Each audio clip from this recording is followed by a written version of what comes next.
There are very few games that boast the same level of influence that the original Amnesia had on the horror genre. This hit indie title not only propelled certain YouTubers into stardom, but also helped to push players away from traditional survival horror, and into a gameplay loop that thrives on your helplessness. Instead of using guns and grenades to repel zombies and other nightmarish beings, players were forced to run, hide, and pray that they weren't found by the threats that stalked the halls of the Brennenburg Castle. I was a literal sperm when the game came out, and there were legends told around the schoolyard about how scary this Amnesia game was. When I finally got to play it for myself, I was blown away. However, I can't say that I felt the same way about the titles that followed. The best compliments that I can lend to Amnesia: A Machine for Pigs all have to relate to the phenomenal soundtrack. As for Amnesia Rebirth, I felt as if the story was too predictable and the gameplay failed to innovate in a way that mattered. I'm thrilled to say that the latest installment from Frictional Games is probably the strongest to date, and it successfully builds on the strengths of the original game while borrowing some of the better mechanics from other horror titles of the past decade.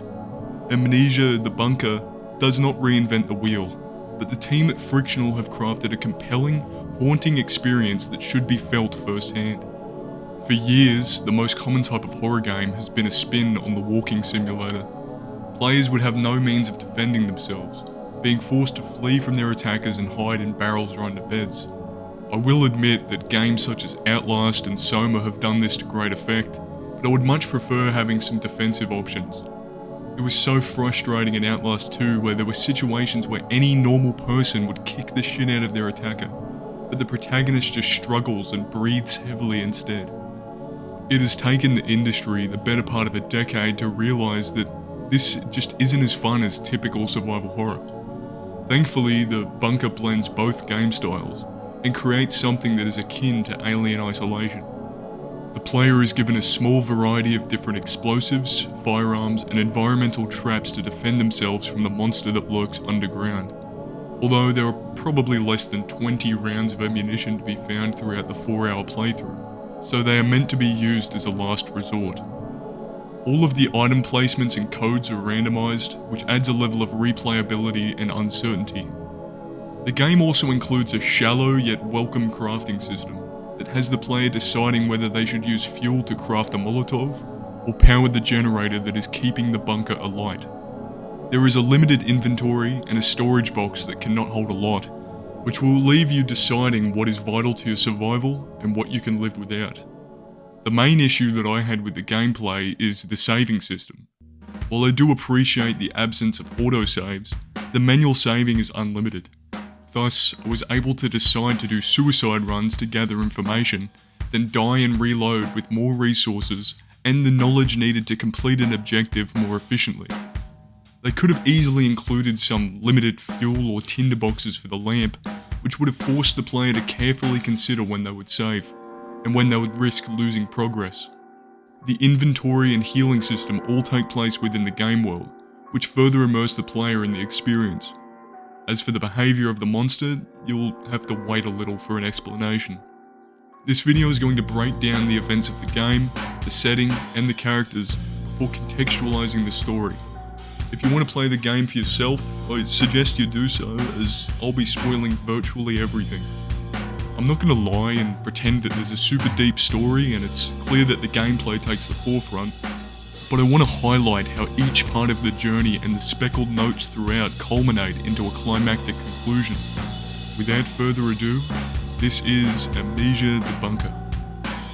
The game opens with a quote: "To survive this war, you'll need two things. First, a basic set of skills. Second, a good goddamn sense to do whatever is necessary. I can teach you the first, the second is up to you." This quote perfectly sets the stage for the game. The developers hand you a set of tools that can be used to overcome obstacles, and much like an immersive sim, you're free to use them however you see fit. Whether this means melting rats with a Molotov, sacrificing health in order to save ammunition, or using parts of the environment to block the monster's path. After this, we're thrust into trench warfare. We're playing as a French soldier in World War I and are accompanied by our friend Lambert. It is in this trench that we are introduced to some of the core mechanics, such as shooting, reloading, leaning, and breaking down doors.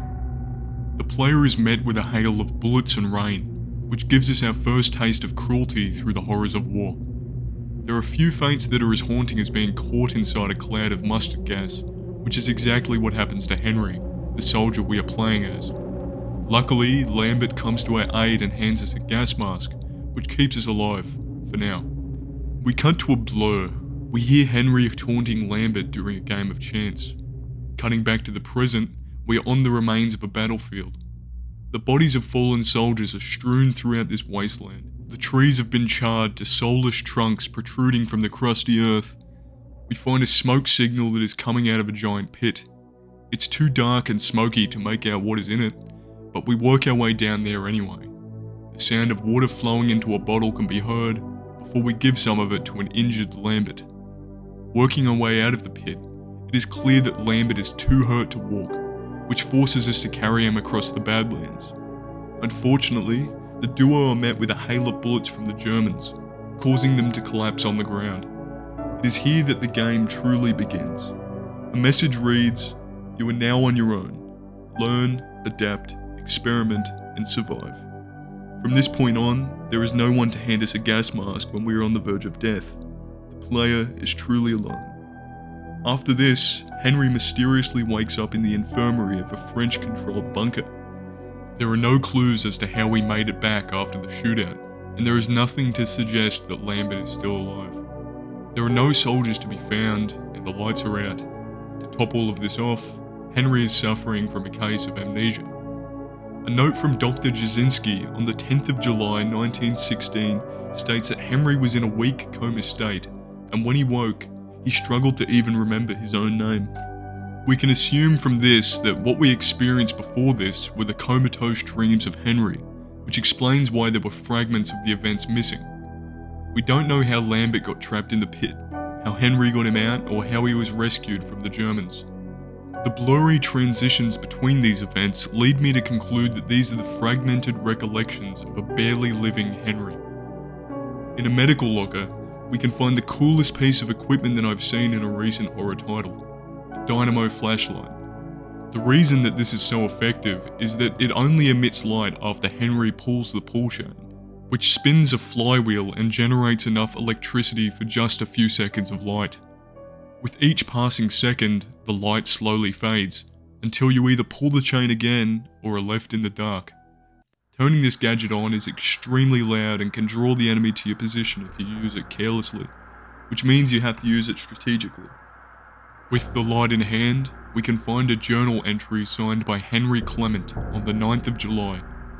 In the journal, he expresses some guilt for this thing that he has done. We can move on and find a photograph of a corpse that has been horrifically mutilated. World War I was fought at a distance, with soldiers taking shots at one another from trench to trench. The murder is anonymous. Whoever or whatever did this, did so sadistically, intimately. Whatever did this was clearly not human. Next to this photograph is a small room filled with the charred corpses of what we can only assume to be French soldiers. Their bones are scattered across the room, and there is no way to identify who is who. To match the photograph, we can find an autopsy report that identifies the corpse as a man called Reynard. The doctor believes that this was done by one of the other soldiers. In the kitchen, we can find a soldier who is fatally wounded. He says that we are trapped, as the officers left the bunker and blew the exit behind them. We are given the task of finding dynamite from the arsenal, and a detonator handle in the excavation site, which are required to help us escape the bunker. A monstrous growl can be heard. The soldier begs for us to find ammunition so that we can put him out of his misery before that thing gets him. We retrieve some ammunition from the pantry, which can be loaded into a trusty service revolver. The revolver is slow to load, and you must put each bullet in one at a time. However, before we can show mercy, something emerges from a hole in the wall and drags the soldier to his doom. His cries can be heard from within the walls. We can explore this area of the bunker before reaching a padlocked door. After shooting the lock, the creature can be heard from behind us. We are forced to sprint further down into the bunker. we find reprieve in the administration office, which serves as our central save room for the rest of the game. In this room, we can find our save point, a storage box, and a generator that powers this facility. The generator can be refueled by the canisters that are scattered throughout the bunker, but when it runs out, all the lights in the facility turn off. There is a map of the bunker that will update with objectives as we make progress, which shows the 4 main areas that we will need to access: maintenance, the arsenal, the soldiers' quarters, and the prison. I am going to do my best to avoid writing a typical walkthrough from area to area, but instead focus on the story elements in each of them. Just know now that we are looking for a series of keys, codes, and tools that will help us escape, but the horrors of the bunker wait for us in our search. A note nearby from the doctor tells us about how the corpses were attracting swarms of hostile rats. The remaining troops were forced to burn the corpses of their comrades to prevent further infestations. This explains the room of charred bones that we found earlier. On the corpse of a soldier, we can find a pocket watch, which can be synced with the timer of the generator. This watch fills the player with a sense of urgency and dread, where they'll be frequently checking it to make sure that they'll not be left in the dark. As the timer runs out, they will get more and more desperate to find some ever-precious fuel. After finding a dog tag, we are introduced to the mechanic of flipping these tags to reveal a code that can be used for doors and supplier lockers. There is a mission storage area with a series of lockers that house supplies. The only ones that are important belong to the foreman, Henry, and Lambert. There has been an emergency lockdown in the bunker, so we are forced to find a valve to lift it. From this point, we are free to explore most of the bunker, looking for tools, but more importantly for me, notes and photographs that help piece the story together. A note nearby tells us that the detonator handle is somewhere in the Roman tunnels. A photograph shows some giant claw marks on a metal door that were clearly put there by the creature from within the walls. A note from Joubert shows that French soldiers broke into the old Roman tunnels, which they planned to use to sneak into the German line and stage an attack. They found urns and Latin texts inside the tunnels, but they did not know of what horrors they unleashed. Joubert's final journal reports the final moments of him and Fernier, who has lost his mind to an abyss of fear. They refer to a beast, a demon, and how they want to seal it away once more. It is clear that these 2 officers left the bunker, corrupted by terror, and left their soldiers to die. However, all hope is not lost, as Joubert is broadcasting the arsenal code to the communications room. Another note from a Sergeant Leroux states that he helped the engineers in the Roman tunnels. Within, they found some strange glowing liquid seeping from the walls, and he reports a hallucination where the walls of the tunnel disappeared, and he was faced with a plane of darkness. At the end of the dark was a sickly light that he was drawn to, along with shadowy figures moving around. He says that it is like a part of him was still stuck in the tunnels, and he continues to see visions. Clearly, at this point, we are posed with a few questions. What is in the Roman tunnels? What creature stalks the halls of this bunker? Were these visions, or were they real? Each of these will be answered soon enough. A note from the 14th of July talks about some scratching noises at night, a prisoner in his cell, and the death of Reynard. The brutal murder that took place struck fear into the hearts of the French, and Joubert states that he would rather face the Germans than this nameless dread. After finding the valve, we can lift the lockdown.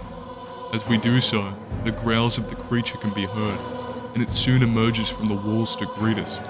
A hunched, disfigured creature with terribly long claws and an almost human face. It looks like it was wearing clothes, but they are ripped, as if whoever was wearing them grew to monstrous proportions. From this point on, it will roam the bunker, and we are constantly under the threat of dismemberment. When we look at the beast, our vision begins to blur and the lights above flicker. If we shoot it 3 times, or hit it with a grenade, it will retreat back into the walls. It continues to stalk us through the halls of the bunker, and has multiple ways of attacking. Sometimes you hear it growling, breathing at the mouth of a hole in the wall. If we continue to loudly walk past, it will grab us and drag us to our hellish fate. Alternatively, we can hear it moving beside us or above us, and if we sprint or wind up our flashlight, it will exit the wall and hunt us down. You can attack the monster head on if you have the resources, but it is usually much better to run and hide. If you are wounded, you will leave a blood trail that it will use to track you down and kill you. The beast operates much like the xenomorph from Alien Isolation and will happily decapitate you if you let it catch you. Along with the creature, our other threat is the rats. They are drawn to corpses and are abnormally large. They almost remind me of the zombies in Resident Evil 1 in a way, as we can either run past them and take some damage in the process, or use fire to remove them and the corpse that they are feasting on. You should make note of areas that you'll be accessing often, and burn the rats so that they don't deal damage repeatedly. They can also be deterred by waving a torch at them, but they will return to the corpse unless you burn it. As we continue our journey, we can find another journal entry from the 9th of July. Henry proclaims that his conscience is eating away at him, and he must do something to redeem himself, even if it costs him his own life. Another note from the 5th of May in the same year recalls an incident where Toussaint and Nikolai heard howling from the Roman tunnels. The former says that he saw something in there, but they choose to believe that their sanity was slipping. We can find the dog tag and a code that belongs to Henry. This note from the 9th of July provides further insight into the act that has caused him his guilt. He is disgusted by the soldiers around him who are having a good time, completely oblivious to what he has done. Along with this note, we find 2 photographs, and the next piece of the puzzle. The first photograph shows Henry and Lambert posing in a trench. The second is Lambert with his wife and child. In the next journal entry from the 8th of July, Henry explains that Juba needs a scout. The scout was to be either Henry or Lambert. The two decided to leave it to a game of chance. However, Henry admits that he knows a sleight of hand trick that will ensure his victory. Henry speaks with a sense of pride over his actions. He can't wait to tell Lambert what he did. But overhead, bombing can be heard. Another entry from the 9th of July shows that Henry woke, but Lambert was not in his bunk. After asking a fellow soldier, it is evident that Lambert has not returned from his patrol. While the fellow soldier believes Lambert to be dead, Henry is almost defensive, saying that soldiers come back late all the time. Henry takes a quick snooze, then continues to write. It is from this point that the guilt takes hold. He claims that the trick was a joke, but he clearly didn't think about the consequences of his actions. From this series of journal entries, we can conclude the following. On the 8th of July, Henry cheated his best friend, who has a wife and a child, in a game of chance.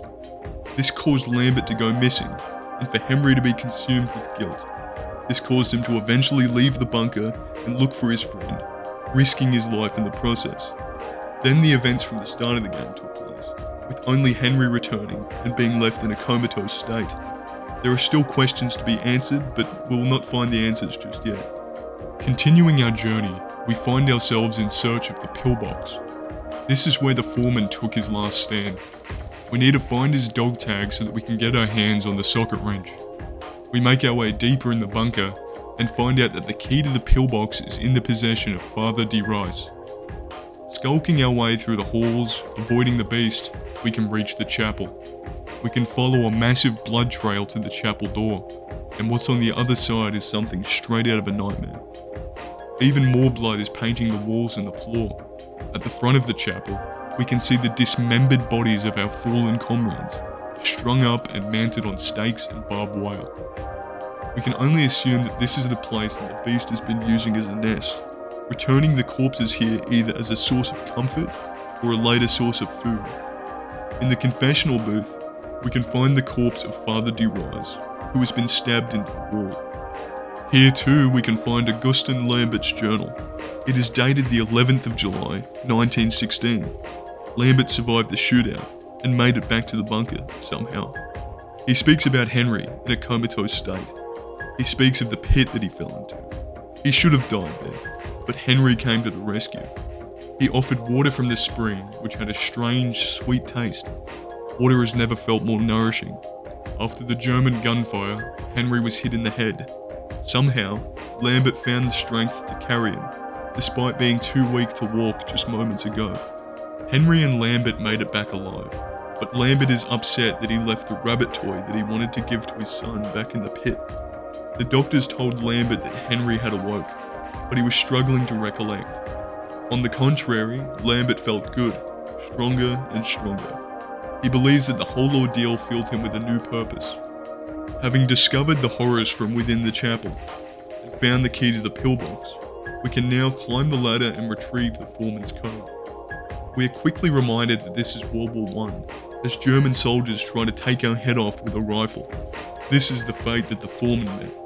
Returning to the mission storage area, and retrieving the wrench, we can continue to make progress in our search for the detonator handle and the dynamite. We can now find a note from Alex Neuer, who speaks about the Roman tunnels. They found aging texts, but they were not Roman in origin. The language was some kind of Latin, and the contents have nothing to do with Roman culture. The phrase kept being repeated, to cross into the dark beyond. They spoke also of sight. Neuer concludes that the texts were religious. The people who wrote them believed that they found a means to immortality. To achieve this, they needed to access another world, dominated by darkness and ruled by something unknown. The other world was full of spirits, monsters, and the air was endlessly alive with cries of torment and the sickly rattle of souls near death. The Roman tunnels were a doorway into some pagan hell, he claims. The texts speak of blood orgies, sadistic spirits, and the awful things that men and women would do to each other in worship of the darkness. Another entry from Toussaint can be found to accompany this one. He speaks of a recurring dream. A dream where he is drinking a sweet and thick liquid, like mucus or honey. It warms his body, fills him with a lust for sex, blood and flesh. Others with hidden faces and rippling bodies surround him. They all serve the same master and have been granted immortality. He does horrible things in these dreams, and they make the horrors of war seem like a joke. The worst part is that at the end of every day, he wants to go to sleep. He wants to go back to that place. Darkness and blood and lust and violence. On a cheerier note, we can now use the wrench to get access to the warden's office in the prison. Hooray. The prison houses a single prisoner, who is likely a lowly German soldier. He has a bag over his head, but he has likely been safe from the monster. He has heard things that no man should ever hear, but has not been able to see a thing. Unfortunately, we must open his cell, and when we do so, the monster crawls in and mutilates him. We find him toppled over in his chair, dead, but we also find the bolt cutters, which we need to continue our journey. After retrieving them and outmaneuvering the monster, we are free to put our bolt cutters to use. Heading towards the arsenal, we can unlock a new area that has been flooded. This would have been the perfect opportunity for a water monster, and believe me, I was clenching in anticipation, but the area is actually safe. However, beyond this, we work our way into the dreaded Roman tunnels. The same place that plagued our comrades with fear and nightmares. The same place where screams and howling could be heard. The same place where the detonator handle is housed. Just before the tunnels, there is a save station, which is handy. We find a note from Toussaint. He states that he was seduced by the dark, and that the others don't have the right kind of eyes. He was trapped down there, but he is not distressed. He is experiencing the visions that his friends saw only in dreams. The darkness calls only for blood, but he can see whatever it is that the darkness holds. The Roman tunnels are as mysterious as one would expect. There are black rocks that are not from this world. Fragments of them float in the air. Black liquid seeps from the walls. A strange blend between architecture from ancient civilization with the boxes and sandbags that the French soldiers stored there. A voice can be heard. An unknown man, a soldier. He stalks the halls. He opens fires on a group of rats with his shotgun. He's blind. He is also dead after we shoot him in the head, leaving us free to use his shotgun for the rest of the game. This man is likely Toussaint, corrupted by the dark, left to wander on his own with a thirst for blood. We do not know how long he was down here, but God knows how he survived. In our search for the detonator handle, we can find a Roman statue, illuminated by an overhead light. After finally finding the detonator handle, the first half of our salvation, we can explore a hole in the wall behind it. This hole leads us outside, into the pit from the beginning of the game. The pit is full of strange rocks from the tunnels, along with a pool of the vile black liquid that was seeping from the walls. Amidst the pool and rocks, we can find the toy rabbit that Lambert longed for. The rabbit, lying in the crater, rain and weather matting its fur, unloved, forgotten, totally alone, lost forever, till it was found. Its description says that it might hold sentimental value to someone. Next to it, we can find Lambert's dog tag. Sadly, we can't scale the pit this time around and are forced to return to the bunker. By returning to the locker room, we can use the code on his dog tag to retrieve his journal entry from the 12th of July. He says that he tries to pray at the chapel, but his mind can't stop thinking about the crater and the rabbit. He speaks of a bloody purpose that is higher than any of man's petty wars. On the 13th of July, people speak about the scratching on the walls at night. Lambert feels strange, and his hands feel gnarled and bulbous, like they belong to someone else. A bloody thought echoes in his head, seducing him. On the 15th of July, Reynard was killed. On the 18th of July, Lambert says, "Blood on my hands, blood on my hands, blood on my hands. Their pain, I want more of it." Now, I'm not going to have to spell it out for you, but I'm going to. Just let me get to the end of the game first.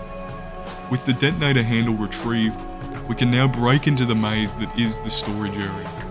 We need to retrieve a door code from communications and get into the arsenal. After navigating the maze and retrieving the dynamite, we can make our escape at last. We prime the explosives and prepare to leave. We push down the handle and the explosion knocks us to the floor. The dynamite caused the exit to cave in. All hope is lost. The explosion caused the monster to come running, and we are forced to run also. While the exit caved in, the hole beneath where we put the charges opened. In our attempt to flee, we can jump down. We make it down into another tunnel. By following it, we come to a vast open sanctum, the final showdown. Light shines from unknown sources. A series of bridges form a giant labyrinth. The architecture is clearly not Roman at first, but it's also not from any other time in human history. Some of the bridges are made from wood, and others can be raised or lowered.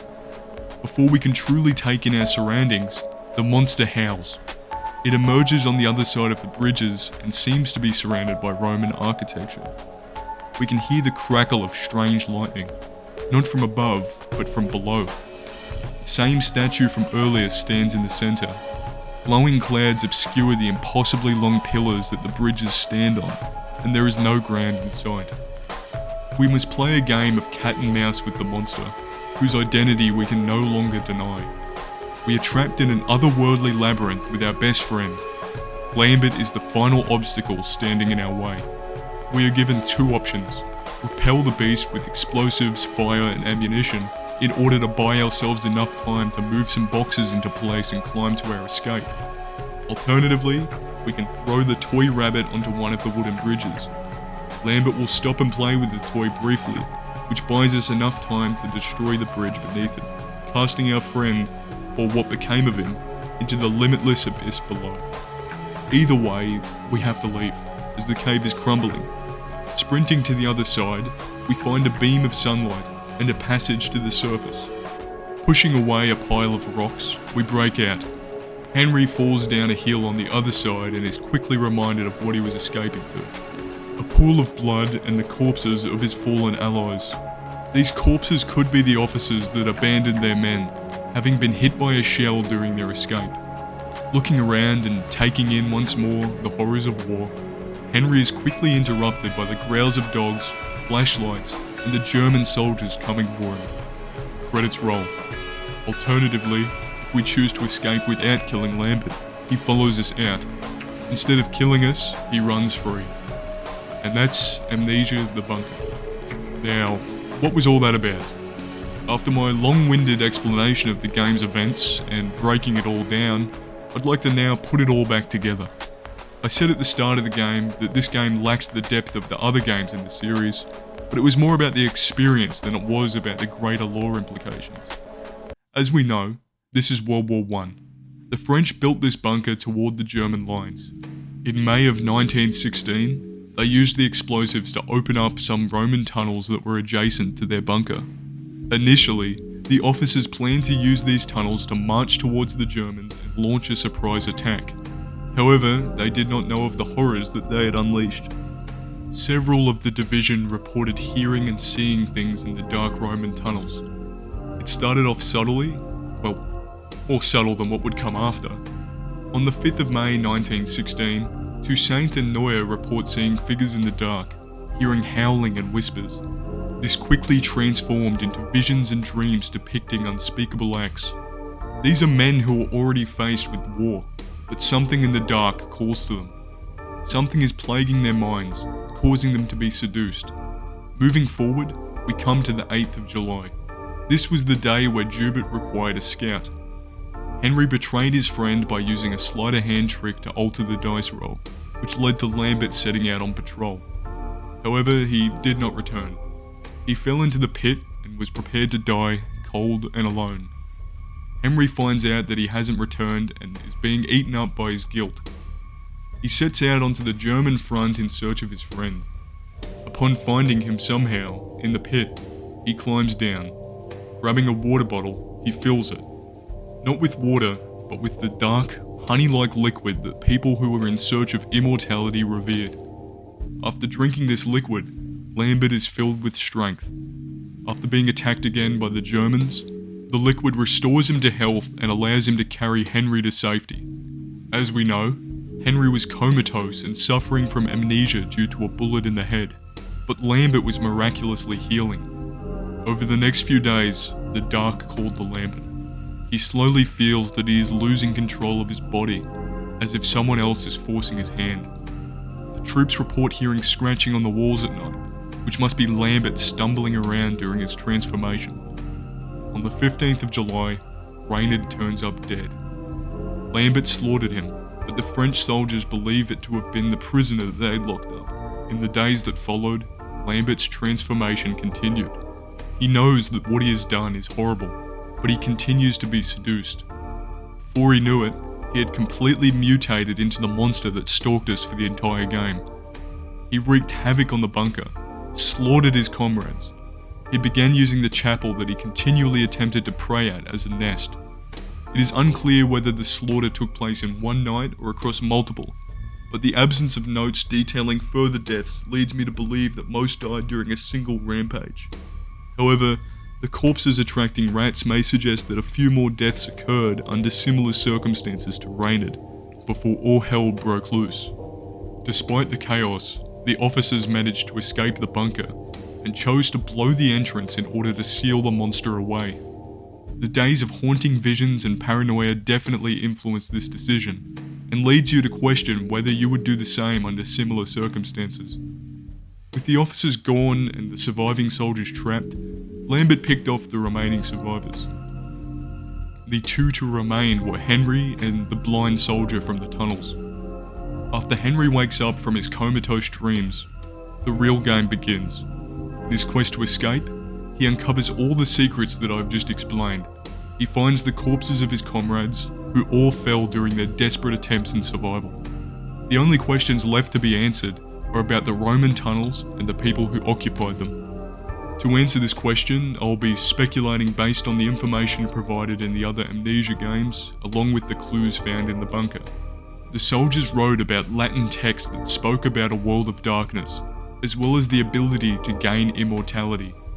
In Amnesia Rebirth, we learn about a race that are known as the Gate Builders.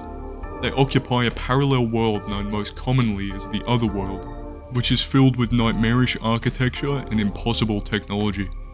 The occupants of this otherworld seek a liquid that is secreted in the blood of mammals during times of great stress. This liquid is known, in Latin, as vitae. These gate builders were capable of travelling between worlds and would harm humans for this vitae. The reason for this is that consuming the liquid would extend their lives, essentially rendering them immortal. The main kicker is that by wiping a subject's memory, they reset the vitae production, meaning that they can harvest a human repeatedly by giving them amnesia. Anyway, what does this have to do with the bunker? Now, it is believed that this other race died off, leaving only 2 beings from the other world at the time of Amnesia Rebirth in 1937. So here in 1916, I'm going to propose a baseless argument. In the Roman tunnels, in the final chamber where we fight Lambert, we can find the floating rocks that are present in the other world from Amnesia Rebirth. Additionally, we see the mysterious green light and impossible lightning in the mist down below, which are also present in the other world. As for the people that were occupying the Roman tunnels, they were clearly trying to communicate with the gate builders, or simply appease them. These people wanted to cross into the darkness beyond. They spoke of a world ruled by monsters, that was full of spirits and suffering. The Romans would partake in blood orgies and commit horrible acts to appease the gate builders, and perhaps even produce vitae, as they were hoping to receive immortality. The Roman tunnels, and most likely the chamber, were the doorway to this other world. The abyss below could very well be the place that they sought, their pagan hell. This liquid that they cherished, whether it was vitae or something else, it corrupted Lambert and turned him into the beast that we saw. After the game's conclusion, we can assume that Henry will be captured and that he will tell the Germans all about what the bunker contained. It is likely that they will start the cycle again, and even more horrors will be let loose upon the mortal realm. I think that there is plenty of room for interpretation in the text that we find regarding the Roman tunnels. Sadly, the game only lets us explore them briefly, and we are left yearning for more. I'm admittedly not an Amnesia scholar, and some of my conclusions regarding the other world could be wrong, but I really don't care. There's not even a full wiki out to debunk me yet, so my word is law as of the 9th of June 2023. This was my breakdown of Amnesia the Bunker, a game that shows that even in the face of World War I, greater horrors can be unearthed. I hope you consider playing the game for yourself, even if I spoiled it all, as the gameplay and atmosphere are really the thing that will hook you. Thanks for watching.